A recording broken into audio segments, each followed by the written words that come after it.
Le retour des touristes, oui, mais à quel prix? En Grèce, pas question de se priver d'un secteur qui représente 20% du PIB. Branle-bas de combat, les autorités ont lancé l'opération Liberté. Tous les habitants des petites îles touristiques sont vaccinés en priorité et peuvent ainsi prétendre au label de Covid-free. Entendez par là, zone sans Covid. De quoi rassurer la population locale et les touristes.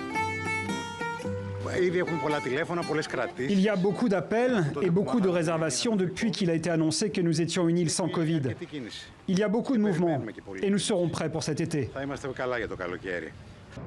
Pour rentrer dans le pays, un simple test PCR ou une preuve de vaccination suffisent.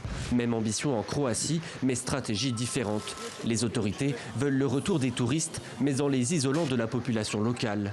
Encore faut-il savoir comment, là-dessus, pas de précision. En Nouvelle-Zélande, en revanche, les frontières restent fermées, sauf pour les voyageurs australiens. C'est la solution dite de la bulle de voyage, une sorte de corridor sanitaire entre un ou plusieurs pays considérés comme moins à risque. C'est la meilleure nouvelle de l'année.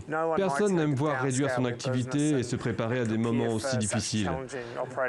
La perspective d'avoir une saison plus normale est donc très motivante pour nous. Et nous sommes impatients de voir l'ambiance revenir en ville. Et puis, il y a les pays qui ouvrent leurs frontières à tous, sur simple présentation d'un test PCR et sans mesures particulières, comme le Mexique ou l'Égypte.